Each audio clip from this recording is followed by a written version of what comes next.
The concrete steps of Sunset Manor are cold against my back, even through my wool coat. I've been sitting here for 3 hours now, clutching the handle of my battered suitcase like it's a lifeline, watching cars pull in and out of the circular driveway. None of them is Marcus's silver BMW. None of them is coming back for me. My arthritic fingers ache from gripping the suitcase handle, but I can't seem to let go. Everything I own now fits in this one bag: a few changes of clothes, my blood pressure medication, the framed photo of Marcus's college graduation that I insisted on bringing. The photo where he's smiling that brilliant smile, his arm around me, both of us squinting in the bright May sunshine. "Don't worry, Mom," he'd said that day, "I'll always take care of you." The same words he whispered to me just this morning as he helped me into his car. "Don't worry, Mom. I'll always take care of you." His voice had that practiced smoothness he uses with difficult clients, the one that makes promises sound like certainties. I should have recognized it then, but hope is such a stubborn thing. Even at 78, even after everything, I still believed him. A gust of October wind cuts through my coat, and I shiver. The automatic doors of the nursing home whoosh open and close behind me as residents and staff come and go. Each time, I turn hopefully, thinking maybe Marcus realized his mistake. Maybe he's coming back to tell me this was all a misunderstanding, that he's found a better solution, that he meant what he said about always taking care of me. But deep down, in the part of my heart that's been breaking for 7 decades, I know he's not coming back. This feeling isn't new, it's as familiar as my own reflection, as worn as the wedding ring I still wear from a marriage that ended 20 years ago. It's the same hollow ache I felt at 6 years old, standing at the kitchen window in my best dress, watching for my father's truck to return from the tavern. He'd promised to take me to the county fair that day. "Just let me have one drink to settle my nerves, little bird," he'd said, using the pet name that made me feel special. "Then we'll go see those horses you've been talking about." I waited until dark. The fair closed at 9. "Mrs. Chen." The voice startles me from my memories. A woman in scrubs is standing beside me, her expression a mixture of concern and professional patience. Her name tag reads, Sarah, Intake Coordinator. She's young, maybe 30, with kind eyes that remind me of my former students. "I'm sorry, but you can't sit out here. Are you waiting for someone?" I open my mouth to say yes, Marcus is coming back, but the words stick in my throat. The lie tastes bitter, just like all the other lies I've told myself over the years. "My son." I begin, then stop. How do you explain that your son, the one you sacrificed everything for, just drove away without a backward glance? How do you admit that you raised someone capable of such cruelty? "Your son brought you here today?" Sarah asks gently, settling onto the step beside me. Her proximity is comforting, even though she's a stranger. Sometimes the transition is difficult for families. "Would you like to call him?" I shake my head, not trusting my voice. "I can't call him. I don't have a phone anymore. Marcus said it was too expensive to maintain my old plan, promised he'd get me a new one, soon. Just like he promised to visit every week, just like he promised to take me to doctor's appointments, just like he promised this was temporary until he could figure things out." Sarah waits patiently while I struggle with the words. Finally, I manage, "He left me here." The admission feels like swallowing glass. He said he'd always take care of me, but he left me here. The intake coordinator's expression softens with understanding that tells me she's seen this before. I'm not the first mother to be abandoned on these steps like an unwanted package. The thought should be comforting, I'm not alone in this experience, but instead it fills me with rage. How many of us are there? How many mothers who gave everything, who sacrificed their dreams and desires and health, only to end up discarded when we became inconvenient? "Let's get you inside where it's warm," Sarah says, standing and offering me her arm. "We'll figure this out together." I want to resist, to insist that Marcus is coming back, that this is all a mistake. But my body betrays me, my legs are stiff from sitting, my hands numb from cold, my back screaming from the wheelchair's inadequate cushioning. I'm too old and too tired to maintain the pretense that I have any choice in this matter. As Sarah helps me navigate my wheelchair through the automatic doors, I catch my reflection in the glass. I look exactly like what I am, a discarded old woman, confused and alone. My gray hair is messy from the wind, my lipstick has worn off, and my eyes have that lost look I remember from my mother's face in her final years.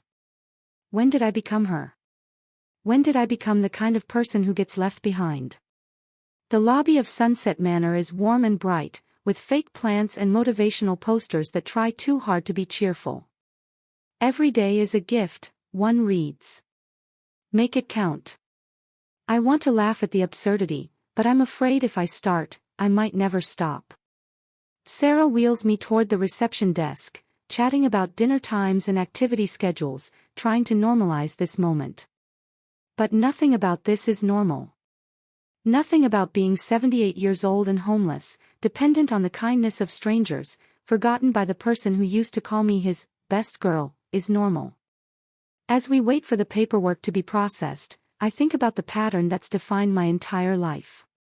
The promises made and broken, the trust given and betrayed, the love offered and rejected. I've been here before, in different forms, with different people, but always the same ending. Always left waiting, always left behind, always wondering what I did wrong. But this time feels different. This time, there's nowhere else to fall.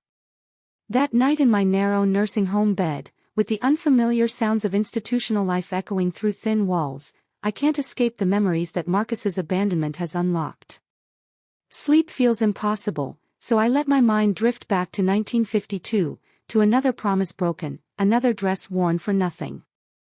I was 6 years old, and the Johnson County Fair was the most magical thing I could imagine. For weeks, I'd pressed my face against the kitchen window, watching the workers set up the Ferris wheel in the distance, the colorful tents blooming like flowers across the fairground. Daddy had promised, sworn on his mother's grave, that he'd take me this year. My little bird deserves to see those fancy horses, he'd said, tousling my hair with hands that smelled of motor oil and something sharp I couldn't name then but know now was whiskey. I'd saved my allowance for 3 months. 27 cents, enough for cotton candy and maybe a ride on the carousel. Mama had sewn me a new dress from fabric remnants, yellow with tiny blue flowers, the prettiest thing I'd ever owned. I'd been so careful with it, hanging it in my closet and admiring it every morning while I chose my everyday clothes. The morning of the fair, I woke before dawn. By 7, I was dressed and ready, my hair in careful braids that Mama had helped me with the night before. The yellow dress felt like armor, making me feel special, chosen. I sat at the kitchen table, my 27 cents clutched in my sweaty palm, watching the clock on the wall tick toward the time Daddy said we'd leave. Just need to have a little medicine first, he'd said, reaching for the bottle he kept hidden behind the flour canister. Settles my nerves for crowds, you know. Can't have your old daddy getting all worked up around all those people. I nodded solemnly. I was used to Daddy's medicine. He needed it most mornings, and sometimes in the afternoons too. Mama said it helped him deal with the war memories, though I didn't understand what she meant. The war had been over for years, and Daddy never talked about it except when he'd had too much medicine and started crying about boys who never made it home. Won't take but a minute, he promised, unscrewing the cap. Then we'll head out to see those horses, little bird. I waited. The clock ticked from 8 to 9 to 10. The yellow dress grew wrinkled from sitting, and the coins in my palm left red marks on my skin. Through the window, I could see families walking past our house, heading toward the fairground. Children my age skipped alongside their parents, their laughter drifting through the screen door like music. By noon, Daddy was slumped in his chair, the empty bottle on the table beside him. His snores filled the kitchen with a sound like a broken engine. I stayed in my chair, afraid to move, afraid that if I left my post, he might wake up and we could still go. Maybe there was still time. Mama found me there at sunset, still in my yellow dress, still holding my 27 cents. She took one look at Daddy, still passed out in his chair, and something in her face just crumpled. Not with surprise, she'd known this would happen. The crumpling was disappointment, but not in him. In herself, for letting me hope. "Come on, Ellie," she said, her voice flat and tired. "Let's get you out of that dress before you ruin it." "But Daddy said," I started. "Daddy says a lot of things," she interrupted, and there was something bitter in her tone that made my stomach hurt. "That doesn't mean they're true. I don't remember her helping me change clothes. I don't remember eating dinner or going to bed. What I remember is sitting on the edge of my bed in my nightgown, still holding those 27 cents, and making a decision that would shape the rest of my life. If I could just be better, if I could just be good enough, maybe next time would be different." The next morning, I crept downstairs before anyone else was awake. I made coffee the way I'd watched Mama do it, standing on a chair to reach the pot. I scrambled eggs and burned them only a little. I set the table with our best plates and picked wildflowers from the yard for a centerpiece. When Daddy came down, hungover and shamefaced, I served him breakfast with a smile. "Well, aren't you something special?" he said, and his eyes were soft and sad. "I'm sorry about yesterday, little bird. I had one of my bad days." "It's okay, Daddy," I said, and I meant it. Because he was sorry, and because I was learning that sorry meant he still loved me, even if he couldn't show it the way I needed. "Tell you what," he said, cutting into his eggs. "Next year, we'll go to the fair first thing. Before I have any medicine at all. That's a promise." And I believed him. God help me, I believed him. The pattern was set. Over the next few years, there were other promises, other broken plans. The fishing trip that never happened because Daddy had to work late at the garage. The birthday party he missed because he stopped for just one drink with his buddies. The school play where I played Mary in the Christmas pageant, and he wasn't in the audience because he was sleeping off another bender. Each time, I found new ways to be helpful, more reasons for him to stay sober, better methods to earn his love. I learned to read his moods, to anticipate his needs, to become invisible when his medicine made him angry and indispensable when it made him sad. I became the family's emotional weather vane, constantly adjusting my behavior to match the atmospheric pressure of his drinking. Mama watched it all with the exhausted resignation of someone who'd long ago stopped fighting a war she couldn't win. She never told me to stop trying to fix him, never explained that his promises were just words he used to ease his own guilt. Maybe she didn't want to crush my hope, or maybe she needed me to keep believing because her own faith was long dead. Now, lying in this institutional bed 72 years later, I can see how that 6-year-old girl in the yellow dress created the woman who would spend a lifetime chasing promises that were never meant to be kept. How she learned that love was conditional, that it had to be earned through perfect behavior and endless sacrifice. How she developed the radar for other people's needs that would make her a devoted teacher, a long-suffering wife, and an enabling mother. The nursing home settles into its nighttime quiet around me, but my mind won't rest. Because I'm finally understanding something that took me nearly 8 decades to see. The problem was never that I wasn't good enough to keep those promises. The problem was that I kept believing people who were never going to keep them. And Marcus, my beautiful boy who I poured all my broken hopes into, learned from watching me that promises were just pretty words you said to make someone stop asking for what they needed. The sins of the fathers, visited upon the children. And the children's children. But maybe, just maybe, it's not too late to break the pattern. The memory comes to me in fragments as I stare at the ceiling tiles of my nursing home room, each one marked with water stains that look like tears. I'm 12 years old again, standing in the doorway of my parents' bedroom, watching my mother unravel like a sweater with a pulled thread. It was July 1958, and Iowa was caught in the grip of a heat wave that made everything shimmer and wilt. The corn in the field stood stunted and brown, and tempers ran as hot as the sun-baked earth. Daddy had been drinking more than usual, if such a thing was possible, and his rage had grown to match the oppressive heat. The night before, he'd thrown a dinner plate at the wall because Mama had overcooked the pork chops. The pieces were still scattered across the linoleum floor of our kitchen, china shards mixed with congealed gravy. But it wasn't the broken plate that finally broke my mother. It was the silence that followed, the way Daddy just walked out of the house without a word, leaving us to clean up the mess. It was the sound of his truck tires on gravel, carrying him away to whatever bar would take his money and his self-pity. It was the realization that we were all just debris in the wake of his storms. I found Mama sitting on the edge of her bed that morning, still in her nightgown at 10 o'clock. Her hair hung loose around her shoulders, unwashed and tangled. She was holding a photograph of herself from her high school graduation, when she was 18 and beautiful and full of dreams that didn't include an alcoholic husband and 4 children she could barely afford to feed. "Mama," I said softly, afraid to startle her. "Tommy's hungry. He's been crying for an hour." She looked at me with eyes that seemed to see through me, past me, to some other life she might have lived. "I can't," she whispered. "I just can't anymore, Ellie. I'm all used up." My 3-year-old brother Tommy was indeed crying, had been crying on and off all morning.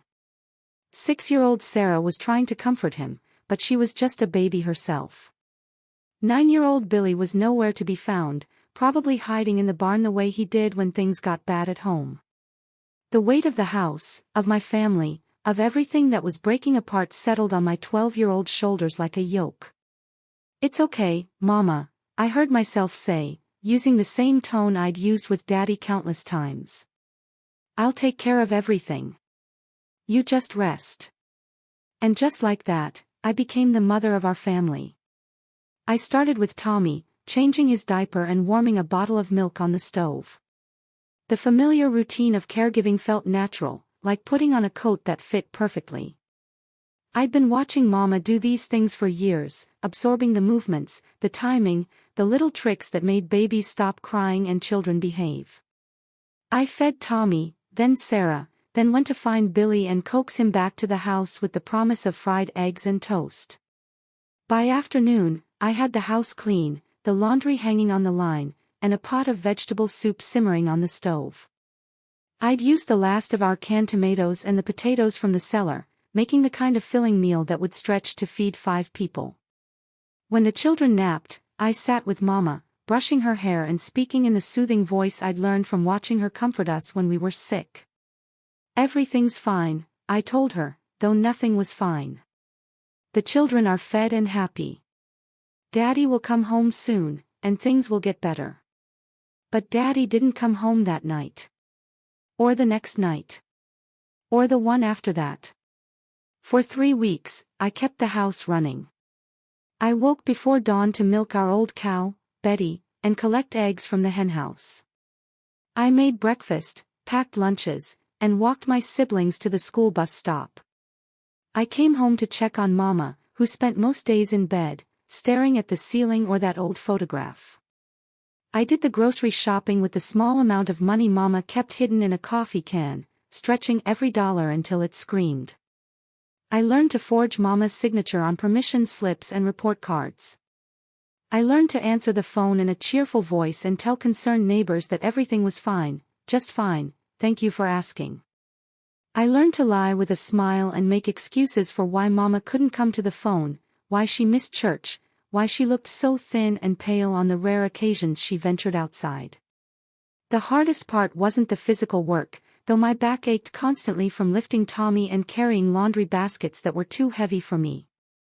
It wasn't even the exhaustion, though I fell asleep every night the moment my head hit the pillow. The hardest part was the hypervigilance, the constant scanning for problems that needed solving, needs that required anticipating. I learned to read Sarah's face for signs of hunger before she asked for food. I learned to recognize the sound of Tommy's breathing that meant he was coming down with a cold. I learned to gauge Billy's mood and redirect his anger before it exploded into tantrums that would disturb Mama's fragile peace.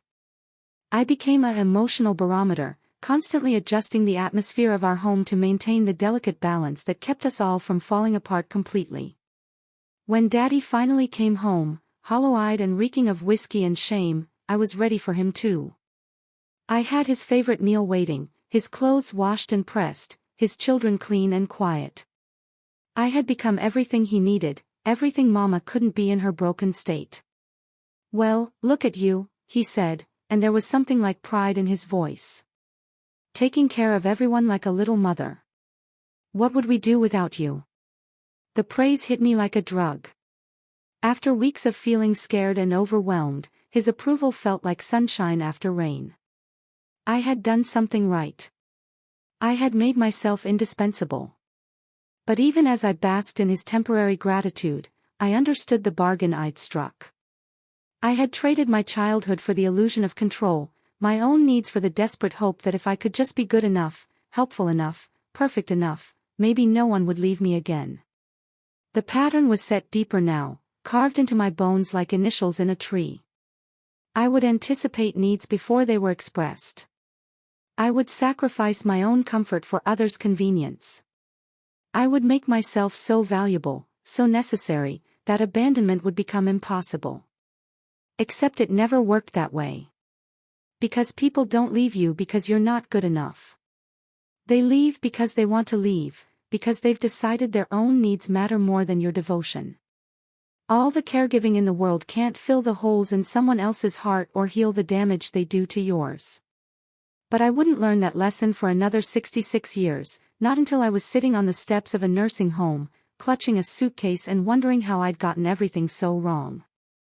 The girl in me who learned to be a mother at 12 is still here, still trying to earn love through service, still believing that if I can just be perfect enough, someone will finally stay. Maybe it's time to let that little girl rest. The acceptance letter arrived on a Tuesday in March 1964, and I held it in my shaking hands like it was made of gold. Iowa State Teachers College had not only accepted me but offered a partial scholarship based on my grades and my essay about wanting to help children learn. For the first time in my 18 years, I felt like I could breathe. Ellie got into college. Sarah announced, bursting into the kitchen where Mama was peeling potatoes for dinner. My 14-year-old sister had grown into a beautiful girl, tall and willowy with the kind of natural grace I'd never possessed. She snatched the letter from my hands and read it aloud, her voice bright with excitement. Mama looked up from her potatoes, and for a moment, I saw a flicker of the woman she used to be before the breakdowns, before the years of disappointment wore her down to nothing. "That's wonderful, honey," she said, and her smile was genuine. "You always were the smart one."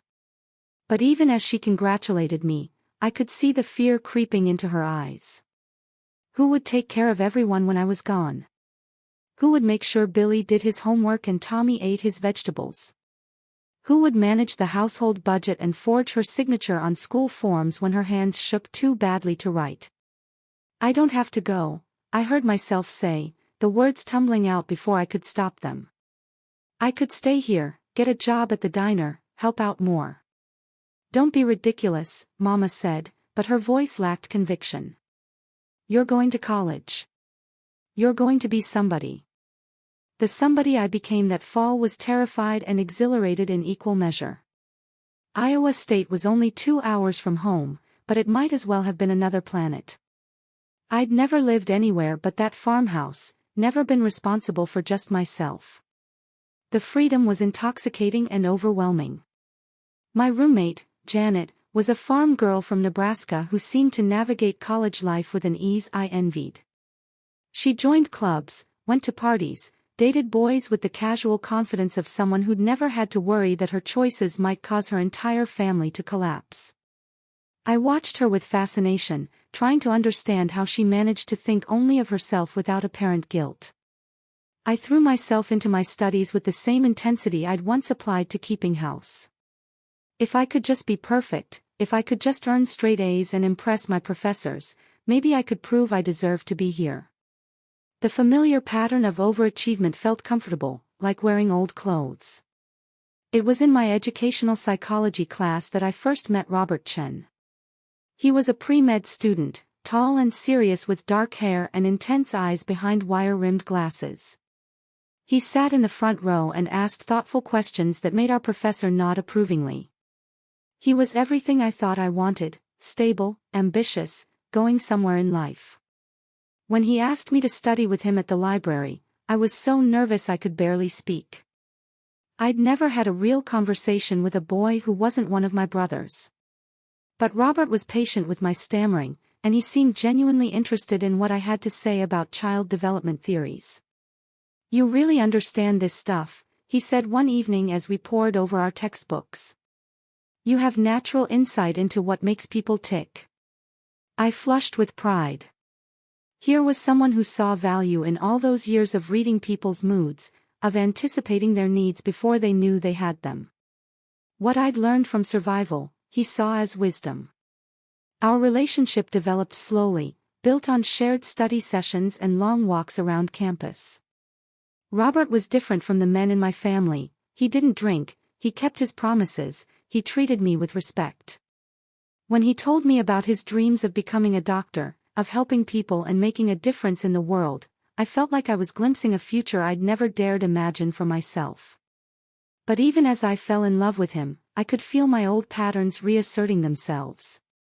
I started anticipating his needs, bringing him coffee during late-night study sessions, typing his papers when his handwriting was illegible. I learned his schedule better than my own, showing up at his dorm with homemade cookies when I sensed he was stressed about exams. "You're amazing," he told me one night as I massaged his shoulders after a particularly difficult organic chemistry exam.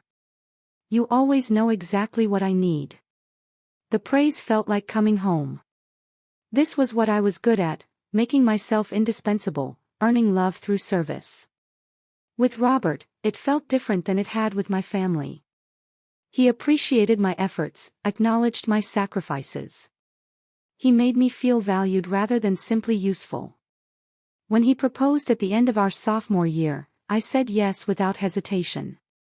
The ring was small, a tiny diamond on a simple band, but it represented everything I'd ever wanted. Security. Love.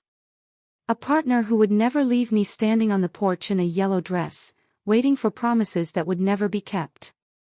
"I'll need to drop out," I told him that night as we walked hand in hand across campus. "To work while you finish medical school. We'll need the money." "Are you sure?" he asked, and I thought I heard genuine concern in his voice. "You're so good at this. You could be a wonderful teacher." But I was already mentally planning our life together. I would work as a secretary or a waitress, something that would pay the bills while he pursued his dream. I would take care of him the way I'd taken care of everyone else, and in return, he would never leave me. It seemed like a fair trade. Looking back now, I can see how eager I was to trade my own dreams for the illusion of security. I was so afraid of being abandoned that I abandoned myself first, convincing myself that sacrifice was the same thing as love. I thought that by making myself necessary, I could guarantee that someone would stay. The night before I left college, I sat in my dorm room looking at the textbooks I'd have to sell back, the lesson plans I'd started sketching for the classroom I'd never have. Janet tried to talk me out of it, pointing out that I was throwing away my scholarship, my future, my chance to be independent. "But I love him," I told her, and I meant it. "This is what you do for love." She looked at me with pity I didn't understand then but recognize now. "Love shouldn't cost you everything, Ellie. If it does, maybe it's not really love." But I was 19 and terrified of being alone, and Robert represented safety in a world that had never felt safe. I would spend the next 20 years learning that the price of that safety was higher than I'd ever imagined, that the person I'd thought would save me would slowly, systematically, erase everything I'd once been. The girl who'd earned a scholarship to college, who'd dreamed of her own classroom filled with eager young faces, who'd imagined a life where she mattered for more than what she could do for others, she died the day I dropped out to become Robert's wife.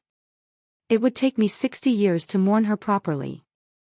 The apartment we rented in Chicago was barely large enough for 2 people, but to me it felt like a palace. 2 rooms on the 3rd floor of a converted brownstone, with a kitchenette that smelled of the previous tenant's cooking and windows that looked out onto an alley where stray cats fought over scraps. But it was ours, Robert's and mine, and I was determined to make it perfect. I found work at an insurance company, typing policies and filing claims for 8 hours a day. The pay was modest, but combined with my evening job waitressing at a diner near Northwestern University, it was enough to cover our rent and Robert's tuition. Medical school was expensive, more expensive than we'd anticipated, but I told myself it was an investment in our future. In 4 years, he'd be Dr. Robert Chen, and all the sacrifices would be worth it. Those first months of marriage felt like playing house. I'd wake at 5 to pack Robert's lunch and iron his shirts before heading to my morning job. I'd rush home between shifts to tidy the apartment and start dinner, wanting everything to be perfect when he walked through the door. I bought flowers for our tiny kitchen table, saved up for matching dishes, hung curtains I'd sewn myself from fabric remnants. "You're nesting," Robert said one evening, watching me rearrange our few books on the shelf I'd found at a thrift store. He was studying at our kitchen table, his textbook spread across the surface like a paper fortress. "It's sweet." I glowed under his approval. This was what I'd dreamed of during those lonely nights in the farmhouse, a husband who noticed my efforts, who appreciated the care I put into creating a home. When he kissed my forehead and called me his little homemaker, I felt like I was exactly where I belonged. But as Robert's studies intensified, I began to notice subtle changes. He became more critical of disruptions to his routine.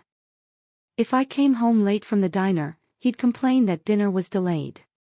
If I played the radio while cleaning, he'd remind me that he needed quiet to concentrate. Slowly, I learned to move through our small space like a ghost, anticipating his needs before he voiced them. When I discovered I was pregnant during Robert's second year of medical school, I was terrified and thrilled in equal measure. We'd talked about children, of course, but always as something for the future, after he'd established his practice. Now the future was growing inside me, and I was simultaneously desperate to share the news and afraid of his reaction. "Are you sure?" was the first thing he said when I told him. Not congratulations or excitement, but concern that bordered on accusation. "We can't afford a baby right now, Ellie. I'm barely keeping up with my coursework as it is." "I'll manage," I said quickly, already formulating plans. "I can work until I start showing, and then maybe find something I can do from home. We'll figure it out." But Robert was already calculating costs, listing all the ways a baby would derail his carefully planned trajectory. I watched his face close off, saw him retreating into the cold analytical mind that made him an excellent student and an increasingly distant husband. "Maybe we should wait," he said finally. "There are options." The suggestion hung between us like a physical presence. I pressed my hand to my still flat belly, feeling protective of the tiny life growing there. "No," I said, surprised by the firmness in my own voice. "This is our baby.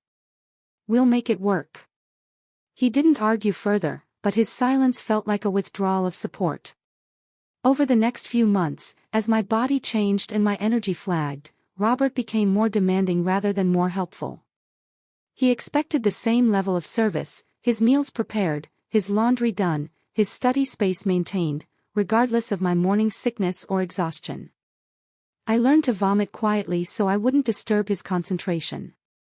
I learned to hide my fatigue behind constant activity, afraid that any sign of weakness would confirm his belief that the pregnancy was a mistake. When I had to quit my evening job because I could no longer handle the physical demands of waitressing, Robert's disappointment was palpable. "This is exactly what I was afraid of," he said, reviewing our dwindling bank account. "We're barely making ends meet as it is." Marcus was born on a snowy February morning in 1967, small and perfect and utterly dependent. The moment the nurse placed him in my arms, I felt a love so fierce it took my breath away. Here was someone who would never leave me, never doubt my worth, never question my devotion. I looked into his dark eyes, so like his father's, and promised him everything I had to give. Robert's reaction to his son was more complicated. He was proud, certainly, and gentle in his awkward way. But he also seemed overwhelmed by the responsibility, resentful of the disruption to his routine. When Marcus cried during study sessions, Robert would retreat to the medical school library, leaving me to handle the sleepless nights alone. I didn't mind. Or I told myself I didn't mind. This was what mothers did, what wives did. I was good at this, at anticipating needs and solving problems. I could manage a colicky baby, a stressed husband, and a household on virtually no sleep. I could make it look effortless, even though my body was screaming for rest and my mind was foggy with exhaustion. The pattern that had started in my childhood was now complete. I was the central support system around which everyone else's life revolved. Robert needed me to maintain his environment so he could focus on his studies. Marcus needed me for everything: feeding, changing, soothing, playing. I was indispensable, which meant I was safe from abandonment. But as the years passed and Robert advanced through his residency, I began to notice that my indispensability came with a price. I was becoming invisible, my own needs so consistently sublimated that I sometimes forgot I had any. I developed chronic insomnia, not from Marcus's crying but from my own anxiety. My stomach churned constantly, a rebellion against the stress I refused to acknowledge. When Robert finally finished his training and opened his practice, I thought things would get better. We moved to a real house in the suburbs, with a yard where Marcus could play and rooms where I could finally create the perfect home I'd always dreamed of. But Robert's success only made him more demanding, more critical of any imperfection in the domestic sphere I maintained. I worked 12-hour days, he'd say when I suggested we hire a babysitter so I could have an evening to myself. The least you can do is handle things here. And I did handle things. I handled everything, until handling became the only identity I had left. I was Robert's wife, Marcus's mother, the woman who made everyone else's life run smoothly. I was efficient, reliable, selfless. I was also disappearing, piece by piece, year by year, until I could no longer remember who I'd been before I learned to define myself by how well I served others. The golden years, I'd thought they were. But gold, I learned too late, is just another kind of cage when it's all you're allowed to be. Marcus was 3 when I first noticed the way he looked at me, with the same calculating assessment I'd learned to fear in Robert's eyes. My beautiful boy, with his dark hair and serious expression, had already begun to understand that Mama would do anything for him. Anything at all. It started innocently enough. He would test boundaries the way all children do, but where other mothers might have stood firm, I found myself bending. When he threw a tantrum because I served him green beans instead of corn, I quietly made him a new plate. When he refused to pick up his toys, I gathered them myself rather than upset him. I told myself I was choosing my battles, being a loving mother, but the truth was simpler and more damaging. I was desperate for his love, and I was willing to buy it with perfect service. "You're spoiling him," Robert would say, watching me cut the crusts off Marcus's sandwiches or tie his shoes for the 4th time that morning. "He needs to learn independence." But Robert wasn't home most of the time. He'd established a successful practice, and with success came longer hours, more demanding patients, and an increasing sense that domestic concerns were beneath his notice. When he did pay attention to Marcus, it was to criticize his table manners or demand quiet during the evening news. I became a buffer between them, smoothing over conflicts before they could escalate. "Daddy's just tired," I'd whisper to Marcus when Robert snapped at him for chattering during dinner. "He works very hard to take care of us." And Marcus would nod solemnly, those dark eyes taking everything in. He was learning that Daddy's needs came first, that Mama's job was to keep everyone happy, and that love was something you earned through good behavior and perfect compliance. By the time Marcus started school, our house had become a shrine to his achievements. His artwork covered the refrigerator, his trophies lined the mantel, his school photos smiled from every available surface. I volunteered in his classroom, organized his birthday parties, and made sure he had the best of everything we could afford. When other mothers complained about their children's demands, I felt superior. My son deserved the best, and I was happy to provide it. But beneath my maternal devotion, something darker was growing. I was living vicariously through Marcus's successes, his happiness, his approval. When he made friends easily and excelled in school, I felt vindicated. When he struggled or seemed unhappy, I took it as a personal failure. I had become so enmeshed in his life that I couldn't tell where he ended and I began. The breaking point came when Marcus was 12, the same age I'd been when I became my family's caretaker. Robert had been working late again, missing another one of Marcus's baseball games, and I could see the disappointment in my son's eyes as he scanned the bleachers for his father's face. "Where's Dad?" Marcus asked as we walked to the car after his team's victory. "He had an emergency at the office," I said, the lie rolling off my tongue as easily as breathing. "But he's so proud of you. He just couldn't get away." Marcus was quiet for a moment, then looked at me with an expression that chilled me to the bone. "You always make excuses for him," he said. "Why do you do that?" I didn't have an answer. Or rather, I had too many answers, all of them revealing truths I wasn't ready to face. I made excuses for Robert because I'd been making excuses for disappointing men my entire life. I smoothed over his failures because I'd learned that keeping peace was more important than demanding respect. I protected Marcus from his father's indifference because I couldn't bear to see him experience the same rejection I'd known. "I just want you to be happy," I said finally, which was both completely true and entirely inadequate. "I know, Mom," Marcus said, and there was something in his voice that sounded older than his 12 years. "You always put me first." He meant it as comfort, but it felt like a diagnosis. I did always put him first, before Robert, before my own needs, before any sense of what was healthy or sustainable. I'd turned my son into the center of my universe, and in doing so, I'd given him a terrible power over me. The divorce came when Marcus was 15, and I'm ashamed to say my first thought wasn't relief or sadness, it was panic about how this would affect my relationship with my son. Robert had been growing increasingly distant for years, finding reasons to work late, travel for conferences, attend medical meetings that seemed to multiply with suspicious frequency. When I found the credit card bills showing dinners for two at restaurants I'd never been to, I confronted him with the evidence. "Her name is Linda," he said, not even trying to deny it. "She's a nurse at the hospital. She's young and..." He paused, searching for words that wouldn't be cruel, then gave up. "She doesn't need so much from me, Ellie.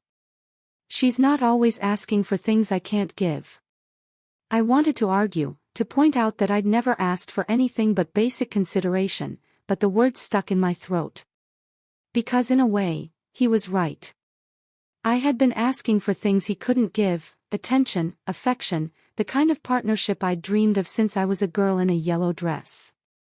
I'd been asking him to be someone he wasn't, just as I'd asked my father to be someone he couldn't be. "What about Marcus?" I asked instead. "He's almost grown," Robert said. "He'll be fine. Kids are resilient." But I knew Marcus wouldn't be fine.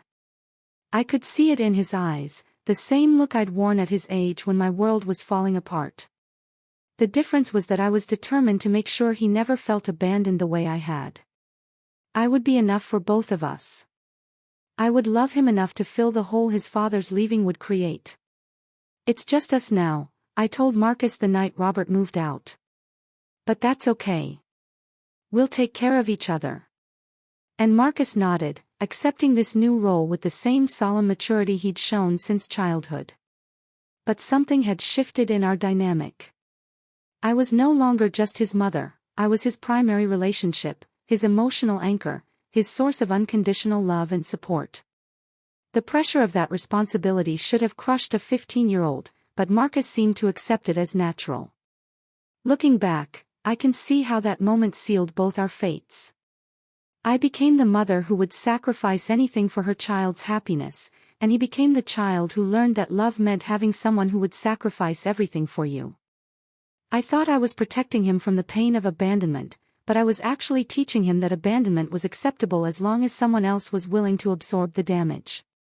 I gave him everything I had, and in the process, I taught him that everything I had was his to take.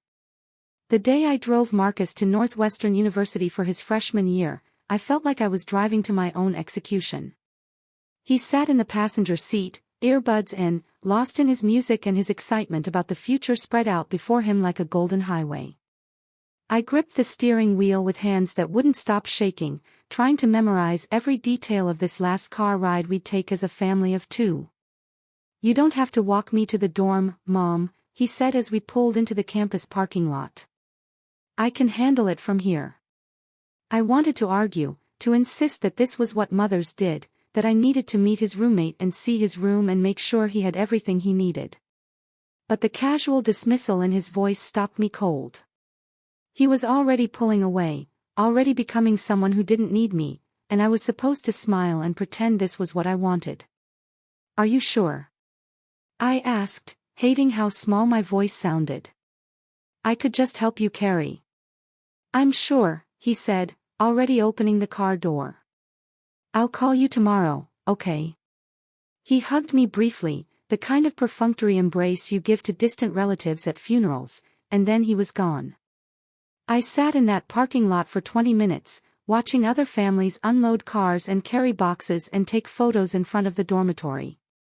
I watched other mothers crying and clinging to their children, and I envied them their public displays of grief. At least they had permission to fall apart. The drive home was the longest 45 minutes of my life. The house felt cavernous when I walked through the door, every room echoing with the absence of his voice, his laughter, his presence. His bedroom looked like a museum exhibit, bed made, trophies still gleaming on the shelves, posters of his teenage heroes watching over an empty space. I closed the door and didn't open it again for weeks. The first few days weren't so bad.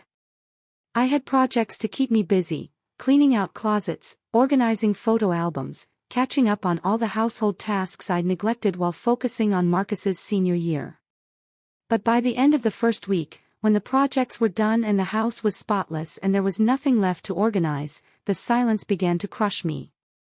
I'd built my entire identity around being Marcus's mother. For 18 years, every decision I made was filtered through the question of how it would affect him. I'd chosen my work schedule around his school hours, my social activities around his needs, my very sense of self around his approval. Now that he was gone, I didn't know who I was supposed to be. The phone calls came less frequently than I'd hoped. Marcus was busy with orientation, with classes, with making friends and discovering independence. When he did call, our conversations felt stilted, like we were both reading from scripts we didn't quite understand. "How are your classes?" I'd ask. "Fine," he'd say. "Biology is harder than I expected, but I'm managing." "Are you eating enough? You know you can always come home for a good meal." "I'm fine, Mom. The dining hall food isn't that bad." "Are you making friends? Meeting nice people?" "Yeah, my roommate's cool." "Look, I have to go, I'm meeting some people for study group." And then he'd be gone again, leaving me with the dial tone and the growing certainty that I was becoming an obligation rather than a relationship. I tried to fill the empty hours with activities. I signed up for a ceramics class at the community center, joined a book club at the library, volunteered at the local hospital. But everything felt hollow, like I was playing a role in someone else's life. The other women in my ceramics class talked about their husbands, their jobs, their plans for retirement. I had nothing to contribute but stories about Marcus, and even those were becoming stale. The book club was worse. When they discussed novels about women finding themselves, about midlife reinvention and personal growth, I felt like an alien listening to descriptions of a planet I'd never visited. How do you find yourself when you've never known who you were to begin with? How do you reinvent a life that was never really yours? It was during one of these book club meetings, as we discussed a novel about a woman who discovers painting after her children leave home, that I realized I was drunk. Not falling down drunk, but definitely past the point of clear thinking. I'd started having a glass of wine with dinner to help me sleep, but one glass had become two, and two had become three, and somewhere along the way, I'd stopped counting. Eleanor. The book club leader, a well-meaning woman named Patricia, was looking at me with concern. Did you want to share your thoughts about the protagonist's journey? I stared at her, at the circle of faces waiting for my response, and felt a wave of panic wash over me. What journey? What protagonist? I'd been so lost in my own misery that I hadn't been following the discussion at all. I'm sorry, I mumbled, gathering my purse. I have to go. I drove home with exaggerated care, hyper-aware of every turn, every stop sign, every reason a police officer might pull me over. The house welcomed me with its familiar emptiness, and I poured myself another glass of wine before I'd even taken off my coat. This became my routine. Work at the insurance office, where I'd been promoted to supervisor mostly because I had nothing else to do but excel at filing and processing claims. Home to my empty house, where I'd heat up a frozen dinner and drink wine while watching television shows I didn't care about. Bed by 9, where I'd lie awake for hours thinking about Marcus, about where I'd gone wrong, about whether he missed me at all. The drinking got worse. I started keeping a bottle of wine in my desk drawer at work, taking small sips during my lunch break to get through the afternoon. I told myself it was just to take the edge off, to help me cope with the overwhelming emptiness that had become my daily reality. But when I found myself hiding bottles around the house, when I started drinking in the morning just to steady my hands, I knew I was following a path I'd sworn I'd never take. I was becoming my father. The realization hit me one Saturday morning when I woke up on the living room floor, still in yesterday's clothes, with no memory of how I'd gotten there. I looked around at the empty bottles, at the mess I'd made, at the woman I'd become, and I saw him, my father, passed out in his chair while his daughter waited in her yellow dress for a promise he'd never keep. I called in sick to work and spent the day pouring wine down the sink, throwing away bottles, trying to erase the evidence of my collapse. But I couldn't erase the truth. Without Marcus to take care of, without someone to define myself in relation to, I was nothing. I was a supporting character in my own life, and now that the star of the show had moved on, I had no role left to play. When Marcus called that evening, I tried to sound normal, cheerful, like the mother he expected me to be. "How are you, Mom?" he asked, and I could hear the distraction in his voice, the way he was probably doing something else while talking to me. "I'm fine," I lied. "Just fine. Everything's wonderful here." And I continued lying, to him and to myself, for the next several years. Because admitting the truth, that I was drowning in my own emptiness, that I'd built my entire identity around being needed and now I was nobody, would mean facing the possibility that he might not come back to save me. And if Marcus didn't save me, who would? The fall happened on a Tuesday. I was reaching for a jar of fig preserves on the top shelf of the pantry when the world tilted sharply beneath me, and I went down like a sack of grain, my hip striking the linoleum with a crack that echoed through the kitchen. For a long moment I just lay there, staring at the ceiling, willing my body to move. But everything hurt, my hip, my back, my pride, and I knew, with a sinking certainty, that this was the kind of fall women my age don't recover from without consequences. The neighbor's son found me an hour later when I didn't answer the phone for our usual check-in. The ambulance came, full of flashing lights and loud young men who treated me gently but talked over me like I was a piece of fragile furniture. At the hospital, I was poked and scanned and questioned until my head spun. When Marcus arrived, 2 hours after the ER staff had called him, he looked genuinely surprised to see me awake. "Jesus, Mom," he said, smoothing his tie as if the chaos had ruffled it. "Why were you even trying to get that jar? You know better." I opened my mouth to respond, but the pain medication dulled my tongue. What I wanted to say was, because I still try. Because I still believe I'm capable. Because I didn't want to ask for help and be told I'm a burden. Instead, I gave him a weak smile and said, "It was silly of me." The doctor recommended a week of observation and physical therapy, followed by a period of monitored recovery.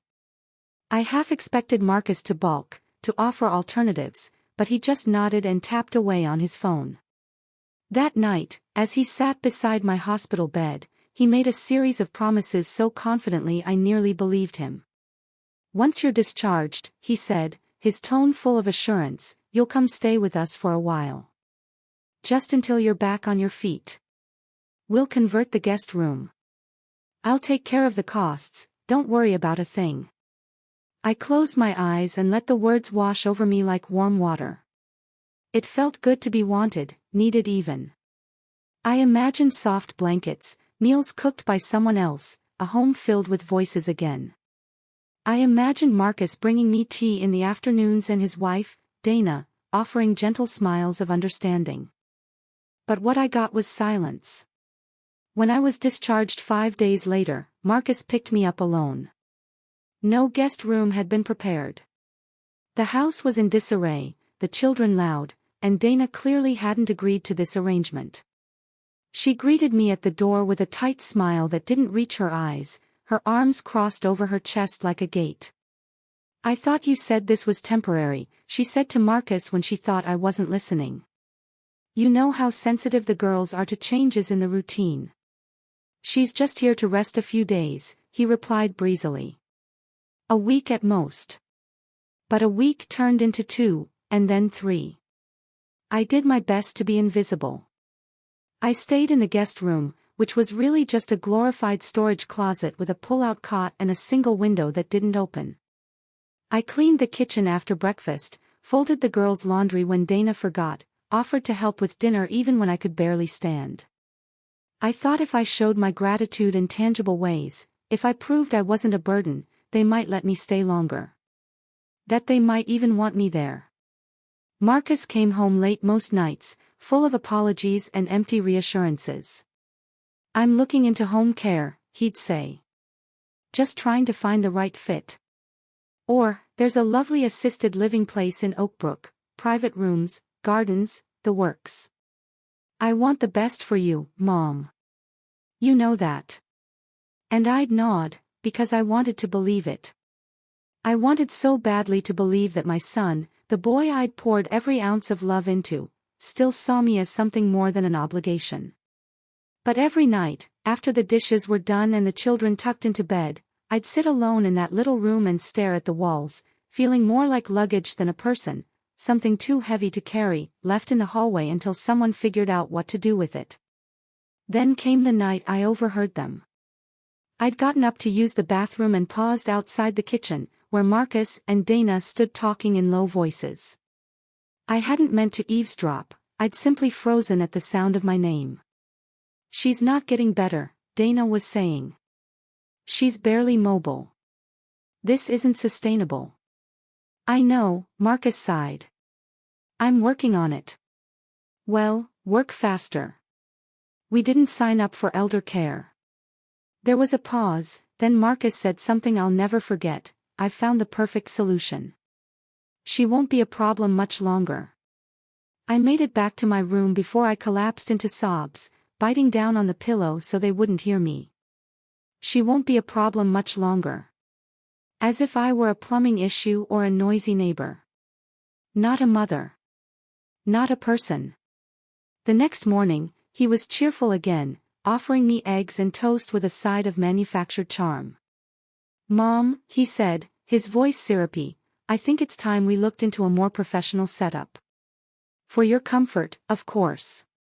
You deserve the best." I smiled, because I didn't have the energy to fight. Because a lifetime of being good and quiet had taught me that making waves never ended well. But inside, something ancient and trembling began to crack open. He had no idea what was waking up. The brochure was glossy, cheerful, and full of lies. It sat on the side table in Marcus's living room for 3 days before he showed it to me, though I had seen it the moment he brought it home. "Sunset Manor, where golden years shine bright," it read, in looping cursive above a photo of smiling seniors playing cards in a sunlit courtyard. I knew better than to trust staged joy. I'd spent a lifetime crafting that same smile for others, all while dying a little inside. When Marcus finally placed the brochure in my lap, He wore the same careful expression he used when he had to discipline his children, serious, soft-voiced, rehearsed. "I toured the facility myself," he said, as if that made it personal. "Private rooms, full-time nursing, activities. They even have a piano in the lounge." I stared at the smiling couple on the cover, both of them impossibly wrinkle-free, dressed in pastels, their hands clasped like they'd never experienced abandonment or grief. I didn't speak. I didn't need to. My silence was an old language, one Marcus had grown fluent in long ago. He continued, undeterred. "It's the best option, Mom. You'll be safer there. You've fallen once, and I can't, Dana and I can't, provide the kind of care you need. The girls are getting older, the house is chaotic, and I don't want you to feel like a burden." That word again. Burden. It landed like a slap I was supposed to thank him for. "You promised," I said softly, my voice cracking like old wood. "You said this was temporary. That you'd take care of me." Marcus looked uncomfortable, shifting in his seat. "I am taking care of you. I'm making sure you get the best. This isn't about dumping you somewhere, this is about quality of life." "For whom?" I wanted to ask. "For me, or for you and Dana?" But I said nothing. I simply nodded, because I knew then that the decision had already been made. The arrangements finalized. I was no longer a participant in my own future. I was a problem to be solved, an equation to be balanced out of sight. The move happened 2 days later. Marcus packed my things with mechanical efficiency. He folded my cardigans without comment, tossed my slippers into a bag, tucked the graduation photo of him and me into a side pocket like it was just another item on the checklist. I didn't help. I sat in the armchair and watched, memorizing the way he avoided my eyes, the way his mouth tightened every time Dana walked by with a forced smile and a breath of relief. The morning we left, the girls were already at school. No one said goodbye. There were no hugs, no tears, no final words. Just the soft hiss of the car door closing and the hum of the engine as we pulled away. The drive to Sunset Manor was quiet. I kept my gaze fixed on the passing trees, their October leaves turning the color of fire and ash. The sky was cloudless, a cruel kind of beautiful. I thought about asking Marcus to turn around. To give me just one more week, one more weekend with the girls, one more dinner at the table where I'd memorized every scuff mark and every place setting. But I didn't. Because I knew what his answer would be. When we arrived, he parked in the circular driveway and got out quickly, moving around to open the passenger door like a chauffeur. He didn't help me with my coat, didn't offer his arm. Just grabbed the suitcase and started walking toward the automatic doors without looking back. I had to call after him to remind him I couldn't walk fast anymore. Inside, the air smelled faintly of disinfectant and overripe apples. The lobby was bright, too bright, as if someone had turned the exposure up too high on an old photograph. A receptionist in lavender scrubs greeted us with a rehearsed smile, her eyes already flicking toward the forms on the desk. Marcus signed papers while I sat in the wheelchair they provided. I stared at the motivational posters on the wall, smiling seniors holding hands, painted sunrises over mountains, quotes about finding joy in every season. I wanted to scream. I wanted to tear them down and shout that joy cannot be staged, that loneliness does not dissipate with bingo nights and flower arrangements. "Everything's all set," Marcus said after what felt like an hour. "They'll get you settled in. I've prepaid the first 3 months, and the director has my number if anything comes up." I blinked at him, unsure if I'd misheard. "You're not staying." He shifted his weight, looked at his watch. "I've got a meeting back in the city. I'll come visit soon. I promise." There it was again. That word. Promise. Like a curse in a beautiful wrapping. My father used it before he passed out in the kitchen. Robert used it before walking out the door with a nurse half my age. And now Marcus.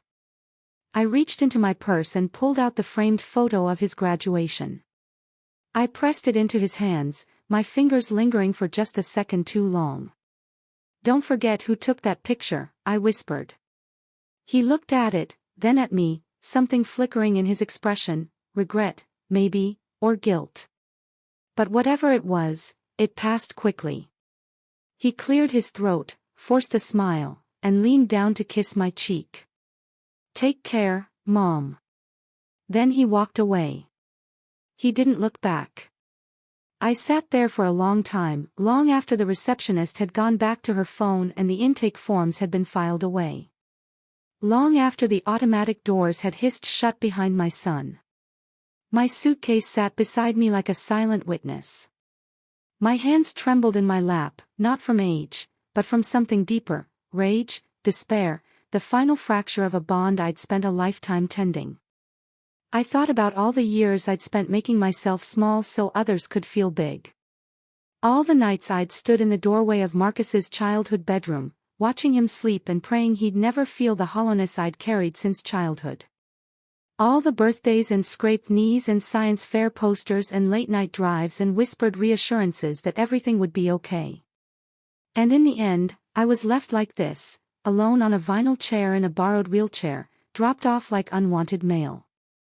I didn't cry. Not then. But something in me, something quiet and stubborn, began to stir.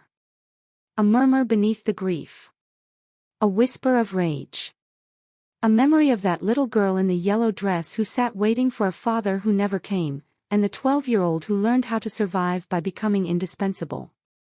I saw her clearly for the first time in years. She was tired. She was sad. But she was still here. And she was done waiting to be saved. The first night at Sunset Manor was the longest of my life. My room smelled faintly of antiseptic and stale lavender. The bed, narrow and unfamiliar, creaked every time I shifted, its plastic mattress cover crinkling beneath the thin sheets. The overhead lights buzzed faintly, even when turned off, and the hallway sounds didn't stop, a wheelchair squeaking across tile, a distant cough, the soft murmur of a television left on too long. I lay there in the darkness, listening, waiting for the ache in my body and the tighter ache in my chest to quiet themselves. Neither did. I couldn't stop thinking about Marcus's final words, "Take care, Mom." 4 syllables so efficient and so hollow they echoed in my ears like the snap of a closing door. I had raised him better than this, hadn't I? I had loved him more carefully than this. I had given him everything, my body, my years, my dreams, and still, in the end, I was a problem he needed to solve.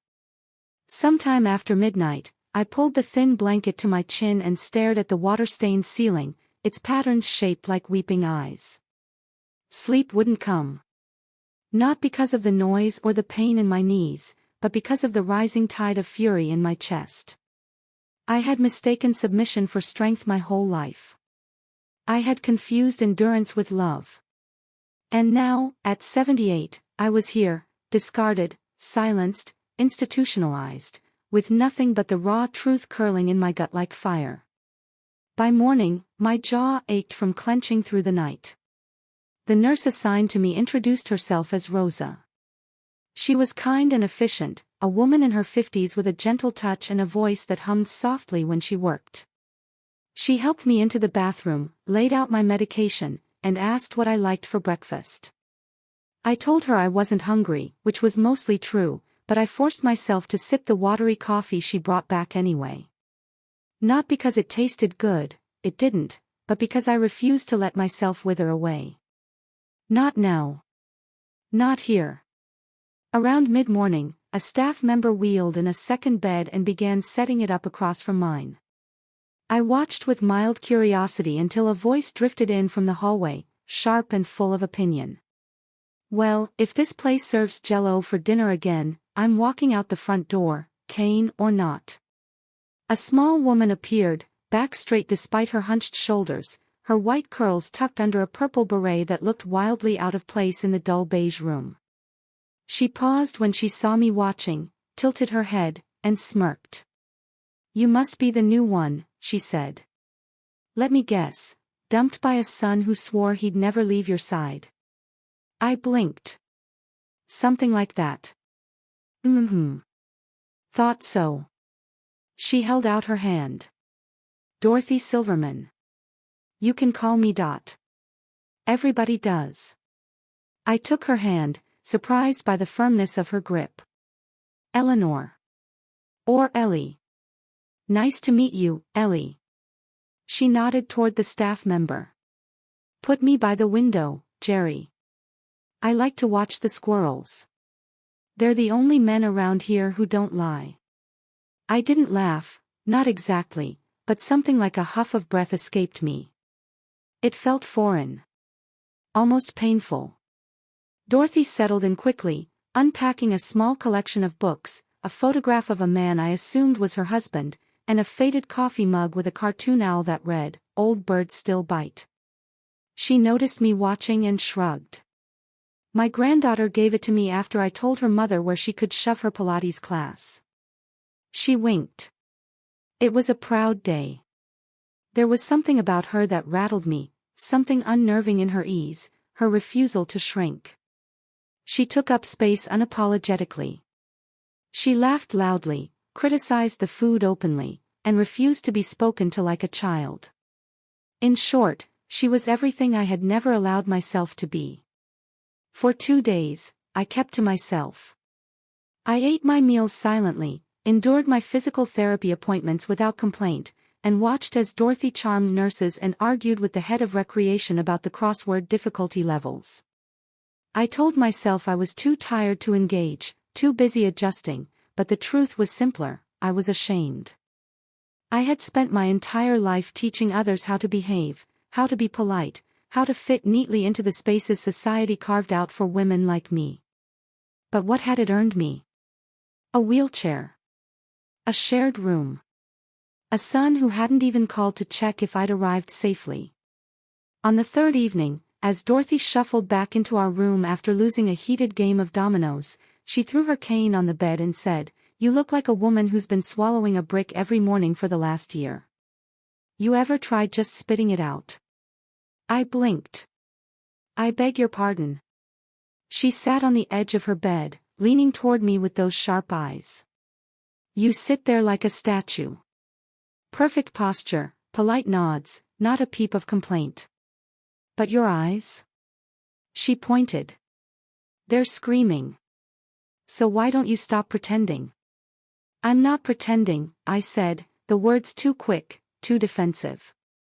Dorothy gave me a look that peeled away everything I thought I was hiding. "You're pretending so hard, your bones must be cracking under the weight. Let me guess, you were the glue. The fixer. The one who kept everyone else afloat." I said nothing. "And now that you need someone," she continued, "they're gone. And you don't know whether to cry, or scream, or die quietly so you don't inconvenience anyone." Tears welled in my eyes before I could stop them. I turned away, furious at my own betrayal. "I don't need pity," I said, voice shaking. Dorothy stood and came to sit beside me. She didn't touch me, just sat there, letting the silence fill the space between us. "It's not pity," she said. "It's recognition. I've been where you are. Hell, I am where you are. The difference is, I got tired of choking on silence.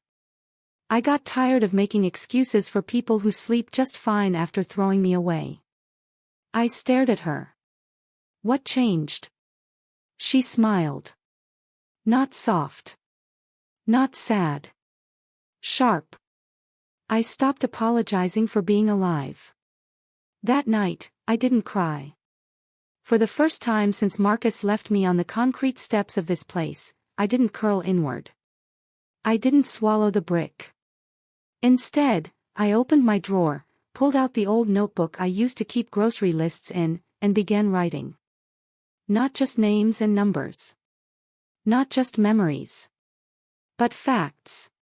Patterns. Receipts. All the little things Marcus had said. The pension statements I never saw. The way my bank account had slowly dwindled. The lies dressed as concern.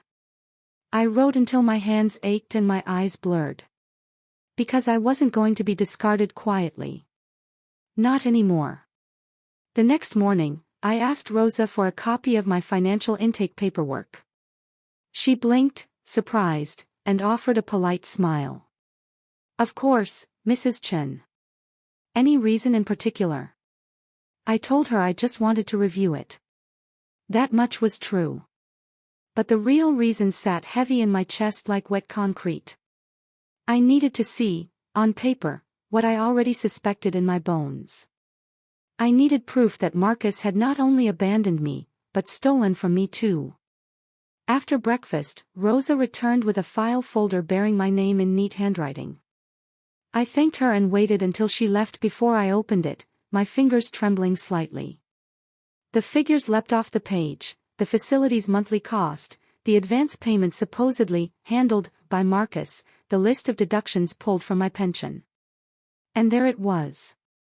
A signature at the bottom of the authorization form, my name, written in a style too clean, too rounded to be mine. I stared at it for a long time. That looped L, the flourish at the end of the Chen, Marcus had always signed birthday cards for me when my hands were too stiff from arthritis. He was good at copying my writing. Too good. My breath caught in my throat. I hadn't authorized these withdrawals. I hadn't agreed to have my pension routed directly through a third-party handler Marcus recommended. But here it was, a neat lie buried in paperwork, surrounded by official seals and jargon designed to confuse. My stomach churned. That night, after dinner, I waited until Dorothy returned from her book club. She was reading a murder mystery and loudly suspected every character. When she walked into our room, she tossed the paperback on her bed and eyed me curiously. "You've got that look," she said, pulling off her cardigan. "The one that says you either found Jesus or something much juicier." "I found a forgery," I said, holding up the page with my faked signature. "Marcus signed my name to redirect my pension." Dorothy froze, halfway through folding her sweater. Her eyes narrowed, and then she gave a single, sharp nod. "I knew you had it in you," she said. "You finally stopped pretending this was all just a misunderstanding." I nodded slowly, but the shame still lingered. I made so many excuses for him. 4 years. I told myself he was stressed. That he'd come through in the end. That he was just overwhelmed. Dorothy sat down beside me, not unkindly. "Of course you did. That's what good mothers do. We protect them even when they've become the very thing we should have protected ourselves from." "I thought if I gave him everything," I whispered, "he'd never leave me." She reached for my hand and squeezed it. "We all believed that once. But now you have a chance to take something back." In the days that followed, Dorothy and I formed a quiet alliance. She introduced me to other residents, mostly women, mostly older, mostly wearing the same soft sadness behind their eyes. We talked over breakfast trays and hallway walks and knitting circles.